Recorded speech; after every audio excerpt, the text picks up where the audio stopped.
Mbak Eka kalian Mas Gareng saged istirahat nggih. Diaturake kunci surga Miftahul Jannah. Ya. Monggo Madangkara diaturaken sesarengan. Dados.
Sembah nuwun Mbak Eka uget-uget kalian Mas Gareng Pacitan ing sampun paring panyengkuyung dumateng kula sak kanca. Tetep ngaturake selamat sukses kagem sedaya para warga masyarakat ing wates Jenangan Ponorogo. Mugi-mugi rahayu kang tinemu basuki kang kaesti sembodo kang jinangka wontenipun namung barokah saking Gusti Allah ing dipun tampi dening sedaya para warga masyarakat wates. Amin.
Nadyan kaya ngapa lan kepiye aku tetep telaten anggenku pengin ngungkrum kelawan jeneng sira Sang Bathari Sri adoh saka negara Ngamarta kowe ndak cidra ndak boyong marang negara Ujung Gribek saperlu kejaba ngayomi marang kabeh para kawula ing kene uga dadi srana kesuburane bumi Ujung Gribek lan gelem lestari langgeng leladi kelawan Nila Tarsaka. Mara gagiri palungguhan iki gagasen. Yen kowe nampik lawan aku kuwi dasarmu apa? Wewatonmu sing kepiye? Kala tanpa rupa Nila Tarsaka ki atmajaning Narendra ing Ujung Gribek Rama Prabu gembung tanpa sirah. Lamun to panjenengane besok lengser ke Prabon, ingsun sing bakal jumeneng nata ning negara Ujung Gribek tetepe jeneng sira bakal ngrasakake mukti wibawa Nyakrawati mbau denda kemul kamukten ngenyam kawibawan ora bakal tiba ning padas curi ning tiba ning kasur babut ingkang kebak kamulyan. Mula kang mangkono Dewi Sri ora ketang sak cleraman mara gage sawangen Nila Tarsaka ora ketang tetes aku pengen ngokop tirtaning katresnanmu. Lela-lela linali saya kadriya Driyasmara marang risang kadirate Ratih ratu ratune wong cakra kembang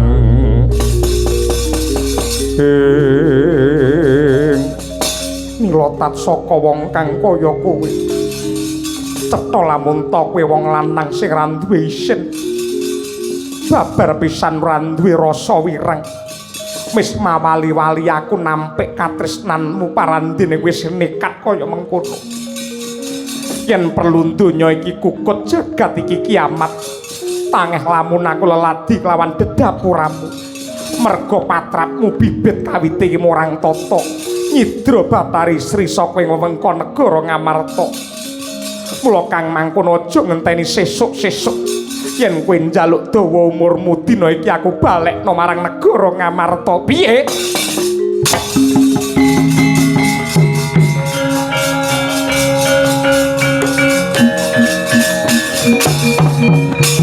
Wah, yen pancen kaya mengkono cetha lamun to kowe wong wadon sing ora kena ginawi becik Krubyuk Kabotan Pinjung nang ndi paramu bakal ndak prawasa ana ing Taman Sari Ujung Gribek sing ana mung aku kelawan kowe. Sepira banggamu? Aku ora bakal angen mlawasa kelawan jeneng sira. Coba yen pancen wani. Wah, iki tandangan tenan kowe.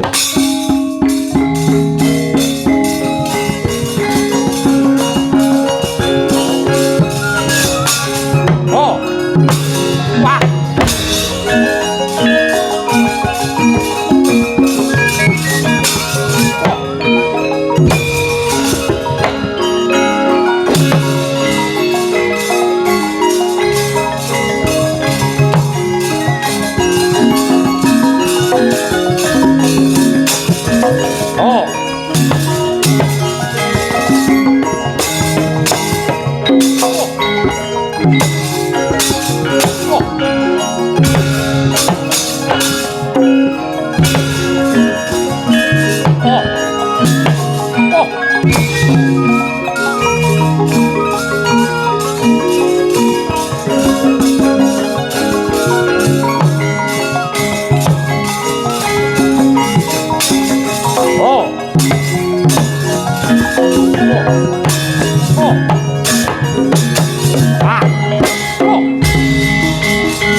kuning Kurawa nguni patine sang Abimanyu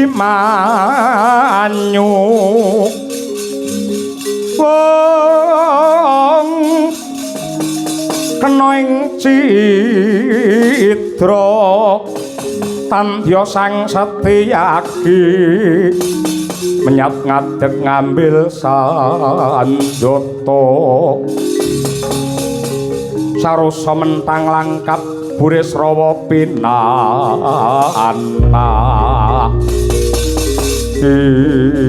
iblis lan ana satriya wani lemah bengkah nyelo-nyelo ganggu gawe angginku ngungkrum kelawan Bathari Sri sapa diwanungake satriya Plangkawati saka wewengkon negara Ngamarta kekasihku Raden Abimanyu kowe sing jenenge Nila Tatsaka iya dasar Parnyata apa sing ndok karepake cetonge glo tanpa warna lamun to ringkih kang dadi jiwamu ing atase sing putri wae babar pisan ora nglanggati parandene kowe nekat kaya dudu menungso karepmu piye kuwi perkaraku kelawan Bathari Sri kowe rasah melu-melu Ripalungguhan iki jinejer dadi wong lanang duwe kewajiban ngayomi marang kabeh para wanita klebu Bathari Sri kowe kena ngukup Bathari Sri waton pinter njebel dadane Abimanyu wah gibeng dengkleh-dengkleh kowe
Parung brodol jaringamu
Oh.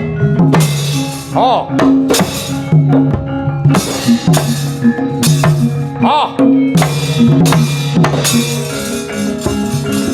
Oh. Wah. Oh. Oh. Ah. Jebol padungmu. Oh. What? Ah.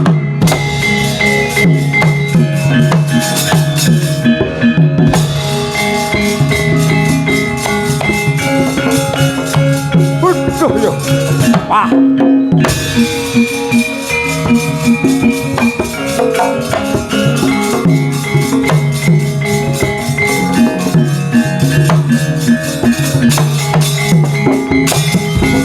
Nadyanto kalindih ing yudha parandene sang Nila Tatsaka dereng gigrek kawis tinggal sadakep saluku tunggal nutupi baban hawa sanga tingkem netra kekalih mangkono matek aji triwikrama ilang sipate menungsa jeleg dadi Tatsaka sak bangkoting ketal gedene.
Aduh, Raden Gatotkaca. Aku njaluk ngapura Raden. Aku ndodho kleru, aku ndodho luput.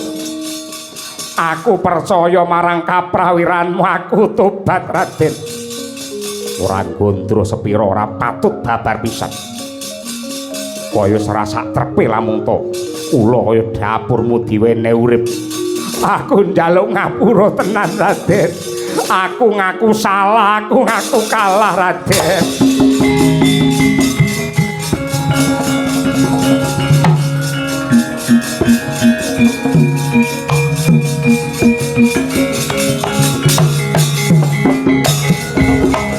Mek rahina semu bangbang haruna kadinetraning uga rapuh sabdaning kokiloring kanigara sagatar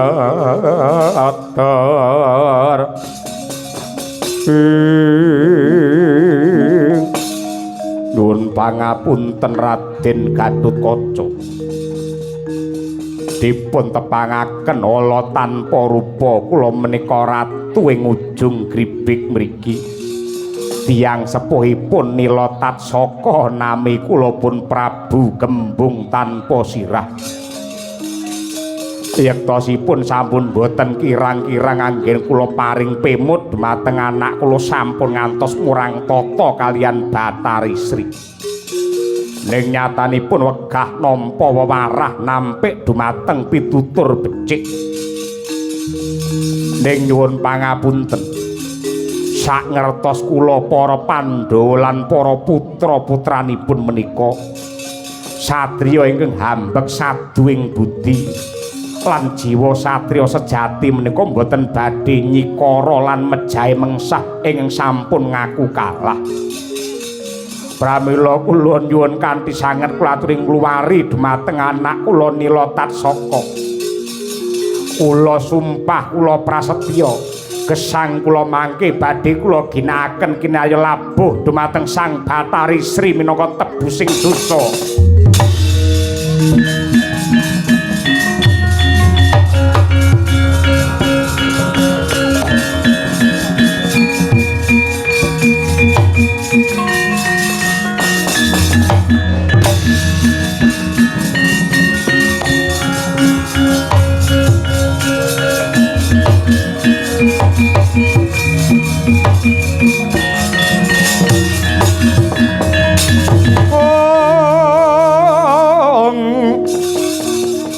Kula putraning sun sira iku wis wanci pisah lan jenenging wang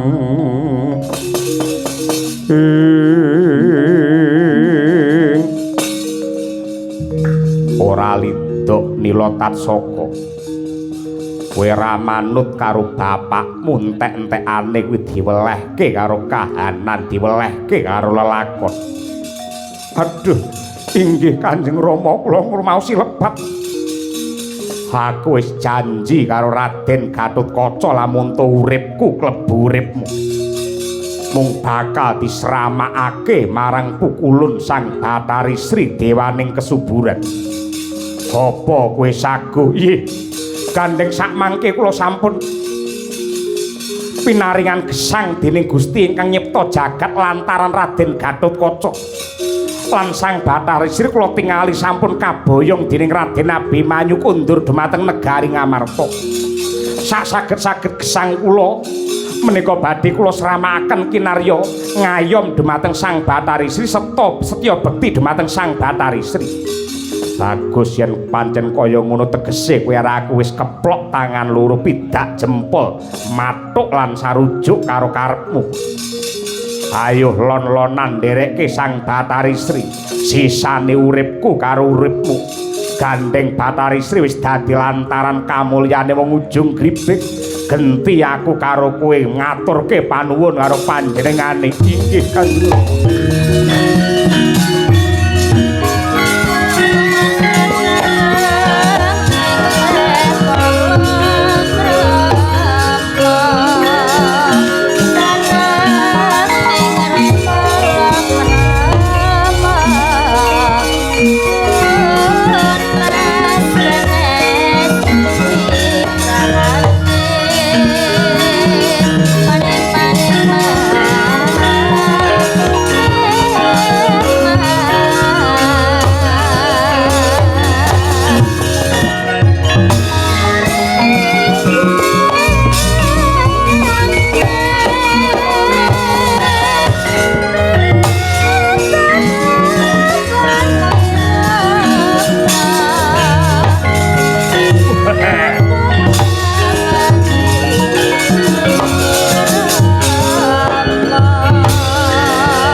kadang bulan kekencaran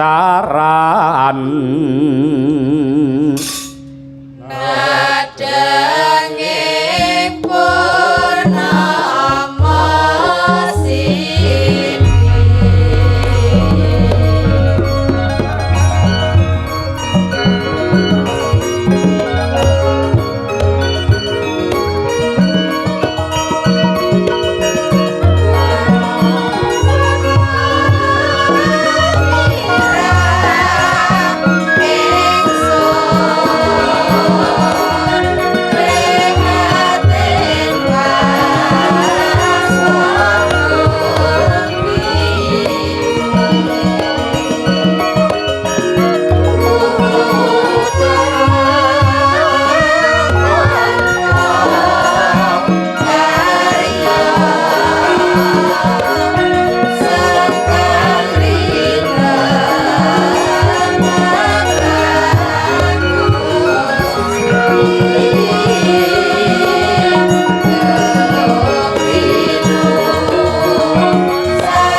sapada tumiling hangulati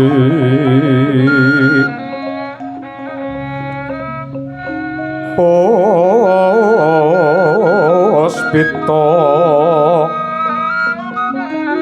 metemindah kang warni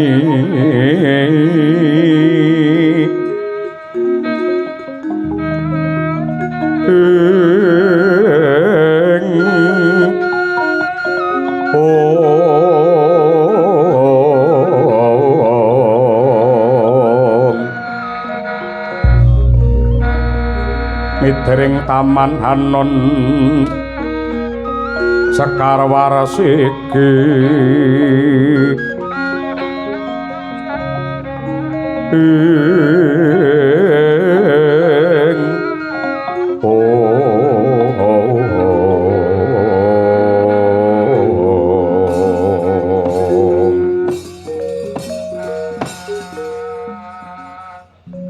mbegegek ugak sadulita melai-lai kula waspadaken ingkang kepareng wonten ing rompok kula Karang Kadempel mriki momongan kula para Pandhawa Ndara Puntadewa Ndara Werkudara kaliyan Ndara Arjuna sarawandika kula ngaturaken pambagi mawantu-wantu kunjuk Gus.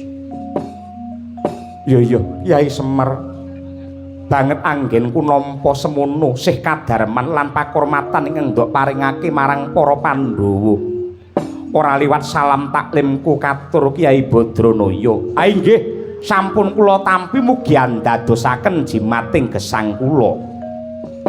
Yai Semar yektine waleh-waleh apa anggonku sumengko nganti kelawan Yayi Bima kelawan Yayi Arjuna temeka ning Karang Kadempel merga manut tembang rawat-rawat kabar ingkang sumebar warta kang rata ripalungguhan iki Kyai Semar sinengkuyung dening para kawula sumrambahe para putra-putra Pandhawa ingkang pinandegan dening Bambang Wisanggeni lagi ambangun pura Kencana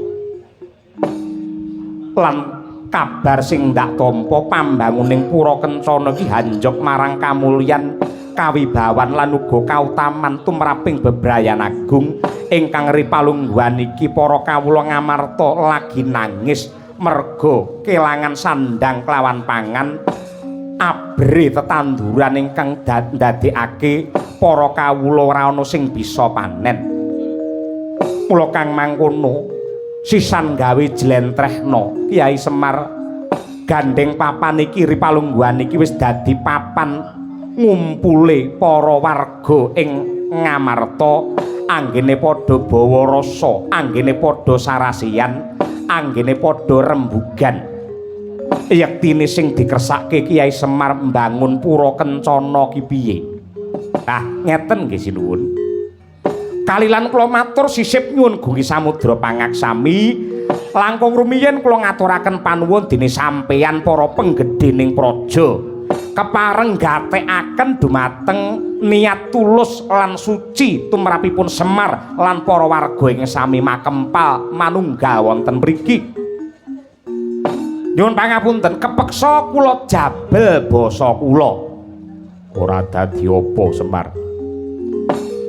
Urip ana donya mbuh dadi apa wae wiwit saka panguwasa nganti kawula.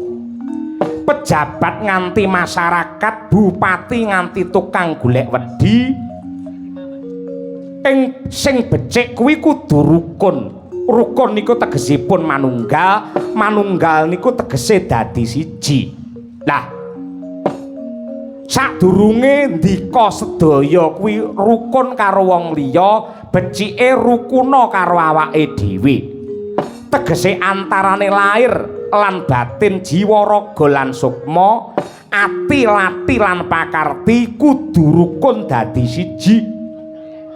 Apa meneh dadi satriya antarane batine, pangucape lan uga tumindake kudu rukun ingkang tegese netepi tembung bawa leksana. Nah, yen wis bisa rukun karo awake dhewe, rukuna karo keluargamu, sak banjure rukuna karo pepadaning urip. Wiwit saking desa kula Karang Kadempel mriki yektosipun kekuatane desa munggahe kadipaten nganti negara Ngamarta niku sumbere mapan wonten ing rasa panunggal. Merga kerukunan kuwi gaman sing ampuh sing ora bisa dikalahake karo apa wae lan sapa wae. Lan sing kala mangsa dilalekke dening wong sak negara kuwi kerukunane antarane ratu, sentana lan kawula. Sing akeh ratu wis ora nate gagas marang nasibe wong cilik, semono uga wong cilik isine mung maido lan nyacat karo panguwasa. Yen antarane pimpinan karo sing dipimpin atine wis ora gathuk lan mathuk, nganti kapan wae kawula ora bakal bisa rukun. Nah, dene bisane rukun diwiwiti saka nggedhekake rasa tresna. Dene katresnan ingkang sejati menika mapan wonten ing pandonga. Dununge ana ing pandonga sing tulus. Lan ndedonga sing bener kuwi ora mung ndongake karo awake dhewe lan keluargane, ning ndongake karo wong liya. Yen ratu ndongake karo kawulane, kosok baline kawula ya ndongake karo pimpinane supaya diparingi kekuatan lan uga kawicaksanan anggene nata wong sak negara. Yen bab kuwi bisa mawujud ana negara Ngamarta, bakale bagya mulya wong Ngamarta adoh saka pagebluk ingkang kedawa-dawa. Nah, bangun Pura Kencana ing mapan wonten ing desa kula mriki yektosipun nggih manunggaling rasa, cipta, budi lan karsa anggenipun tunggal niat kiblat golong geleng gilik ingkang dados ciptanipun sesarengan ambangun dumateng Ngamarta supados sae lan murakapi tumrap sedayanipun sinuwun. Caritane satriya lenuwe kang marbi mring kautaman tan pegat mring pangestine ngesti hayune kayun pinesu tapa brata jejering panggayo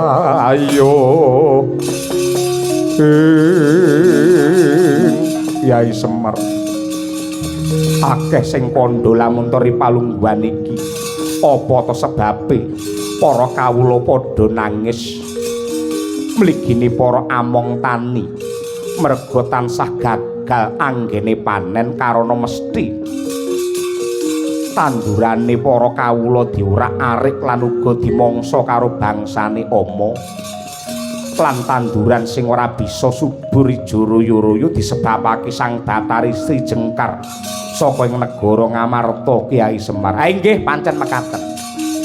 Sampeyan ora perlu ngarep-arep kundure sang Bathari Sri dewaning kesuburan ning sing wigati samangke ayo padha mawas diri wiwit saka dhuwur tengah ngisor do dandan-dandan balik marang jati dirine, balik marang adate, balik marang budayane lan aja nganti lali anggene syukur. Bathari Sri mboten usah digoleki. Yen warga Ngamarta kabeh ngerti karo jati dirine, mangke mboten dangu sang Bathari kondur mapan wonten ing mriki.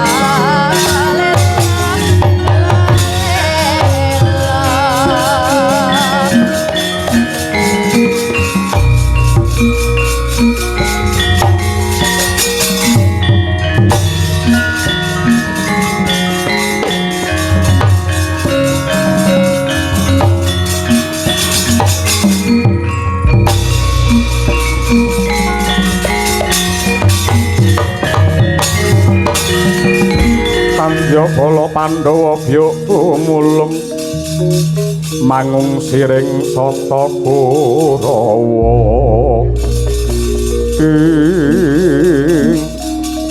Nuwun sewu menawi mboten lepat pamawas kula menika Ndara Abimanyu.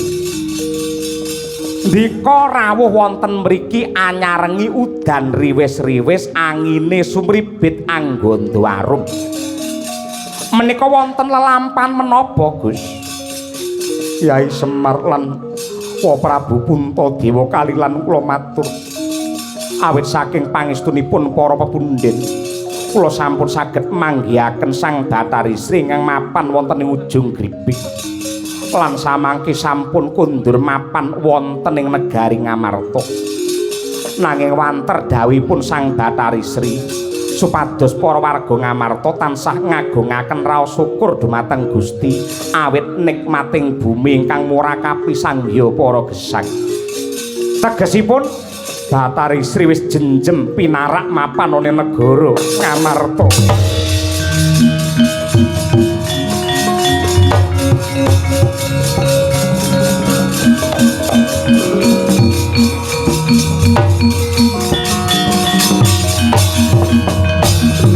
Syukur bagi sewu sekethi jumuruk. Ning nadyanto seneng, wong seneng yen kebangetan nggih mboten apik, wong susah yen kenemenen nggih mboten sae. Niki baline sang Bathari Sri wonten Ngamarta tegesipun mujudaken nugraha. Ning adate tekane nugraha niku bareng kalih coba. Ndara Werkudara, Ndara Janaka sampeyan ya kudu waspada sak kabeh.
wang kunto kumpul patang kedhe kang sayang gongkara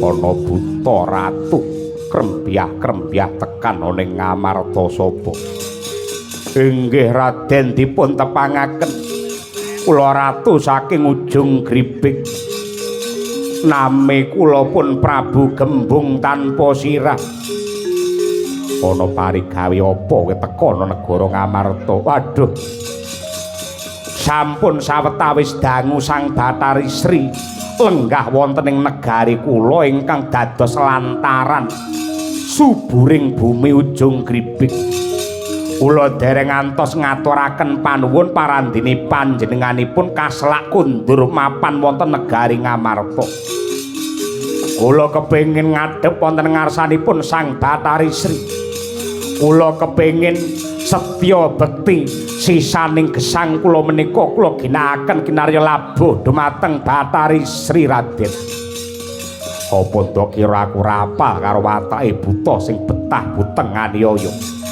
Bathari Sri jengkar saka negara Ngamarta merga dicidra karo wong ujung gribik.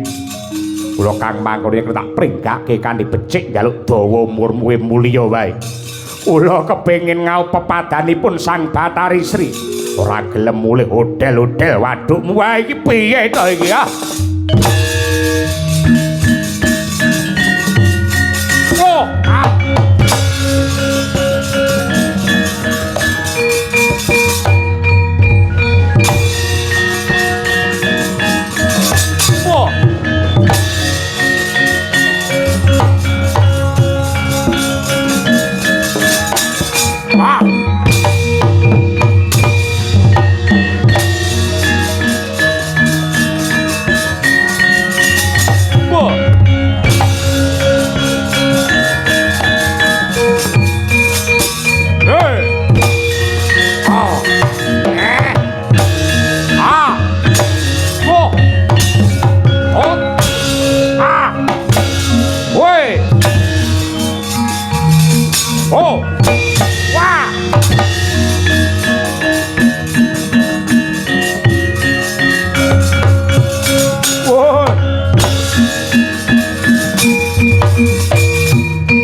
bangkeane nenggih Prabu Gembung tanpa sirah dening Raden Werkudara mangkono den sabetake ing Bantala ilang sipating buta dadi lumbung ingkang aran lumbung silayur.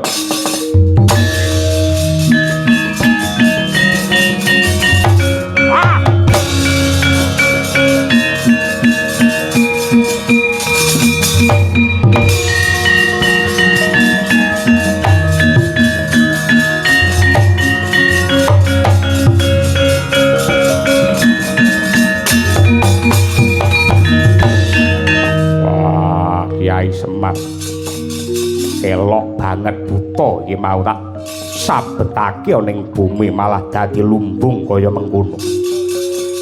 Niki kepengin labuh kalian Bathari Sri ning sampeyan sing ngalang-alangi. Ning nyatanipun kanthi wujudipun dados lumbung kados mekaten wadahe pangan tandha setya bektinipun Gembung tanpa sirah kalian Sang Bathari Sri.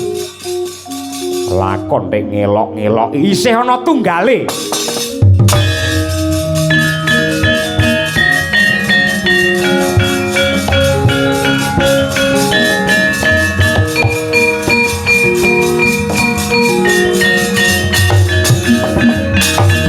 Iki sapa? Inggih Kyai dipun tepangaken kula menika Nilotarsaka. Atmajanipun Rama Prabu Gembung tanpa sirah ingkang wujud kula karana karma ingkang kula sandang satemah dados ula kadi mekaten ki Lurah. Sing ndok karepake kula kepingin labuh lan setya bekti dumateng Sang Bathari Sri. Yen pengin labuh yen wujudmu dadi tatsaka dadi ula ki malah tiwas kebeneran. Gandeng ning Amarta ki akeh ama ingkang mapan ning sawah, nyemplunga ning sawah dadi ula lari angon utawa ula sawah. Ageng Dewu.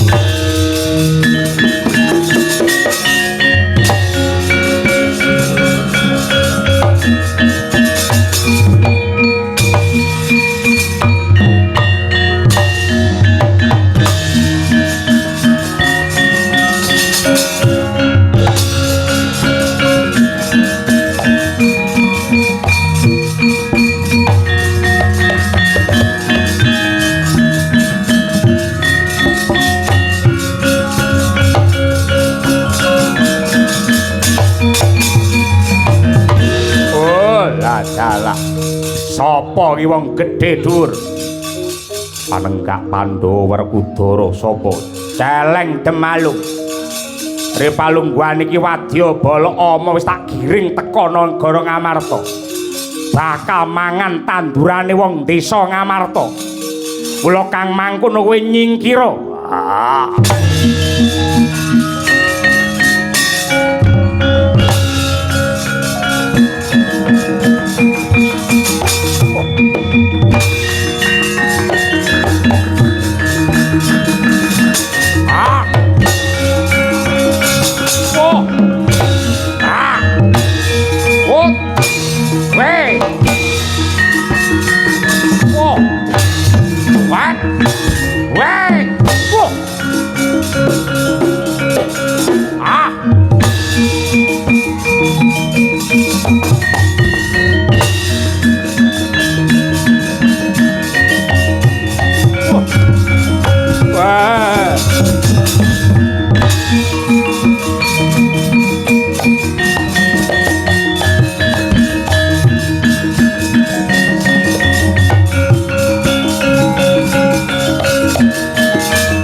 Palungguhan iki amu-amukan gandeng para satriya-satriya ngalang-alangi anggene ama golek pangan ing kene glundungi remet dadi glepung kowe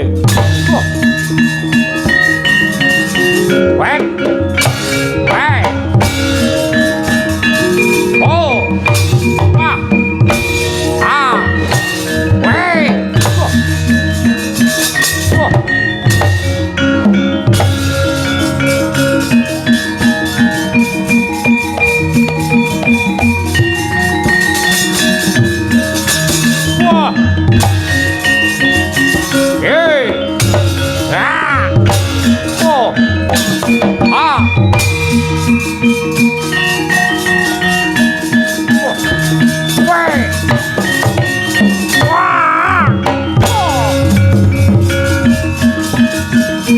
Tapi bumarang hey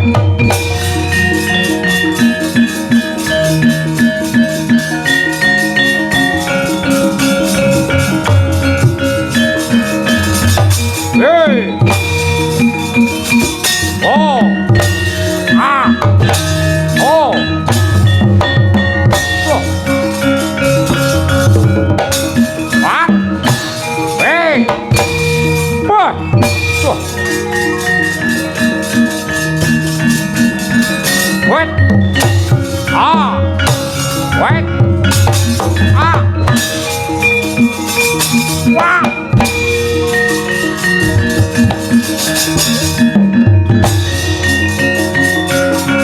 Bikos Jinotoi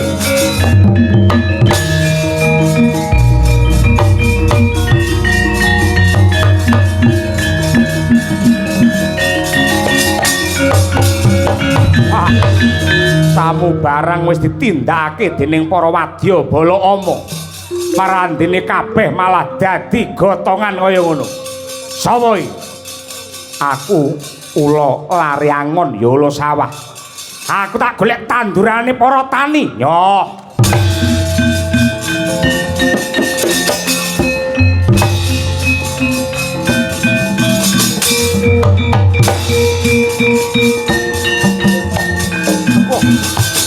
wah hey wah ah wait wah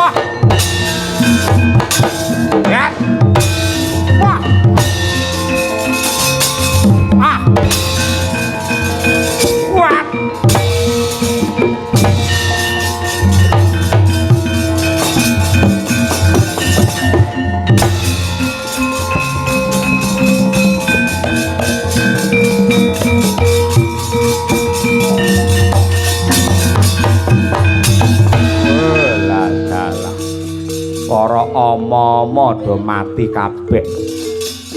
Mung kari aku Gajah Mrapah. Lek maju dhewe tan wurunga ngibarate sulung mlebu geni ya. Dina iki aku bali marang Gunung Cumbri ning Titenana. Janji wong Ngamarta lali karo budayane, lali karo adate, wis ra rukun meneh. Aku sing bakal ngorak-arik tandurane wong tani.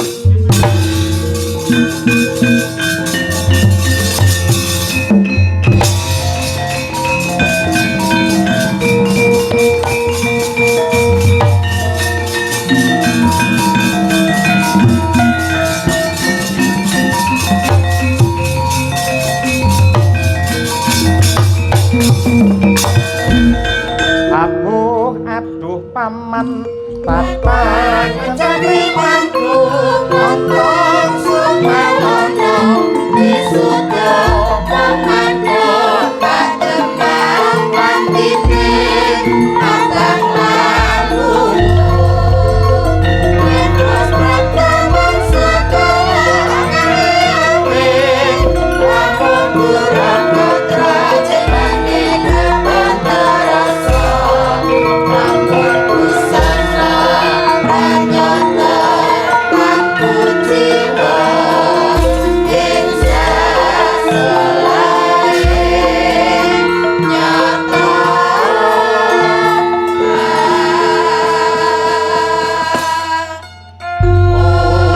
Sinugraha ing Gusti teteken tekun nyatane katekan sedya hayu manggiya rahayu.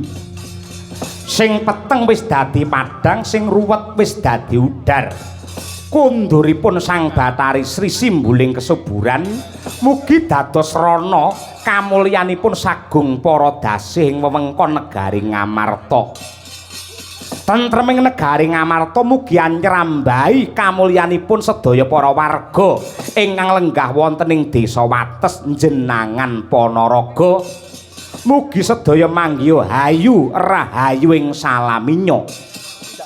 Dene kula Semar ingkang ngayahi wajib tartamtu kathah ing reh dosa lan kalepatanipun mila nyuwun gunge samudra pangaksami.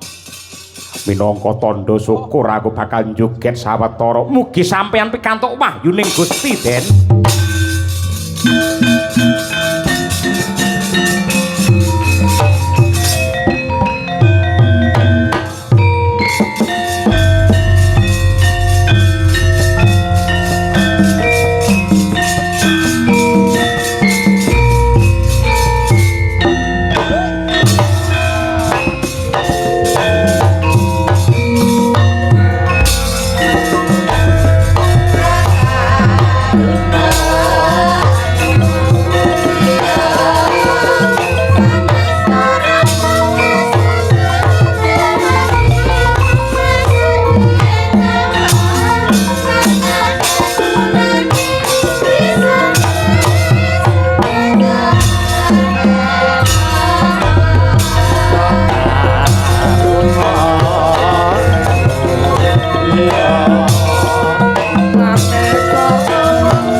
Kau roh,